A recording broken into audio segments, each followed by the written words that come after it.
আসসালামু আলাইকুম এভরিওয়ান, সবাই কেমন আছেন? আমি তো আলহামদুলিল্লাহ ভালো আছি।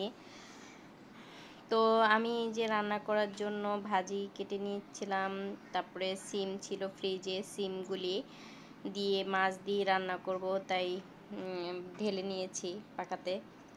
তো এখানে আমার ভাজিগুলো এই যে কাটা হয়ে গেল, আর এদিক থেকে আলু, সিম, তারপরে ধনিয়া পাতা, টমেটো, কাঁচামরিচ সব একসাথে কেটে নিয়েছি। তো আমার দ্রুত রান্না করতে হয়, এই যে এটাকে আমি আগে মজায় নেই, একটু কাঁচামরিচ লবণ দিয়ে হলুদ দিয়ে একটু সেদ্ধ করে নিই।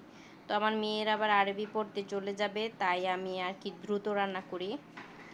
তো এদিক থেকে একটা ঘটনা ঘটে গিয়েছে, আমি আবার ওইদিকে কাজ করতেছিলাম, আমার মেয়েকে দিয়েছিলাম 2টা ইলিশ মাছ, যে তুমি বেছে দাও, আবার ভালোবাসতে পারে। ও ভাবছি কেউ কি খেতে দিছি, ওই যে খায়ে পুরো রাইখা দিছে, মানে আমি ভর্তা করব। তো এদিক থেকে খেয়ে যে টুকরো রেখে দিয়েছে আর সবগুলো খেয়ে নিয়েছে। তো এর দেখে আমি হাসতেছিলাম। তো যাই হোক, যেটুক আছে সেটুকুই ভর্তা করব।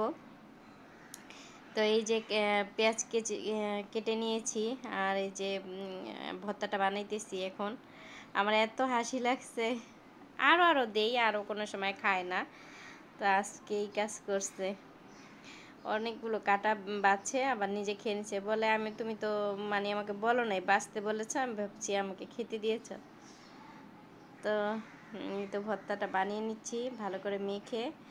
আর এইটার ভিতরে এটা পদ্মার যে ইলিশ মাছের লেজ ভর্তাটা করে ওইটার মতোই, শুধু ওরা ইলিশ মাছ ভাজি করে ওই তেলটা এখানে দেয়। আমি আসলে ওই তেলটা দেই না, আমি এক্সট্রা এই যে সরিষার তেল, খাঁটি সরিষার তেল যেটা, সেটাই দিই। ওরা আবার কিন্তু এখানে আমার মতো সব ঠিক আছে, ওরা আর কি ওই যে কাঁচামরিচ দেয়, শুকনা মরিচ কাঁচামরিচ মিক্সড করে দেয়।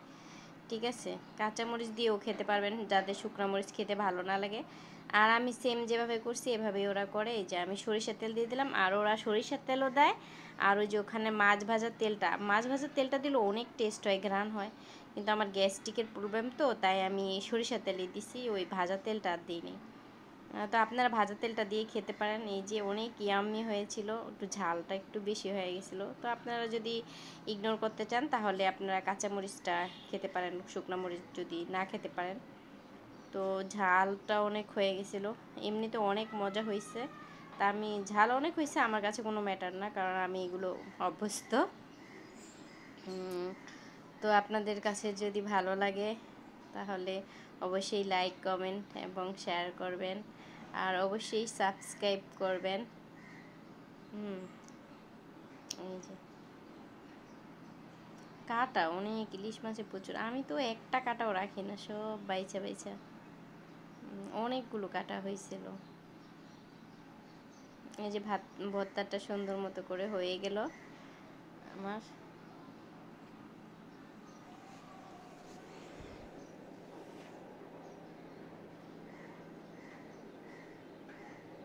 এখন মেয়েকে ভাত দিয়ে দিব ভর্তা দিয়ে।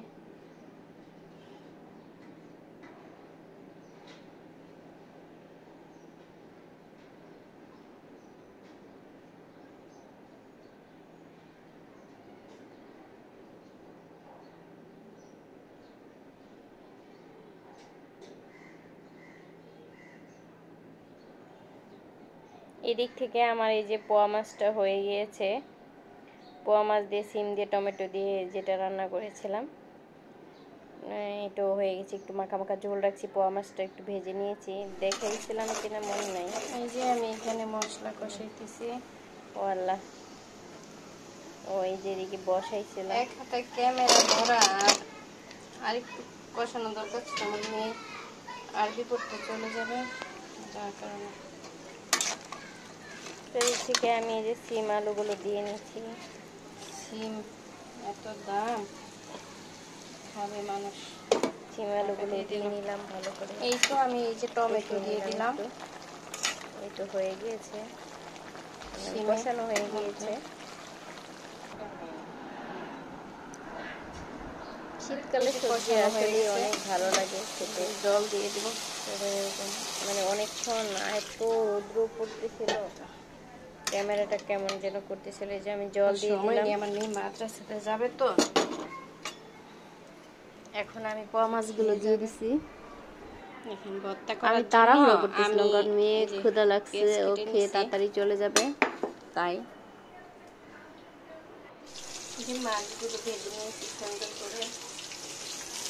এখানে ইলিশ এই মাছ মাছটা ভাজা বানাবো। ইলিশ মাছ ভাজতেছে, ইলিশ মাছ ভাজছিলাম।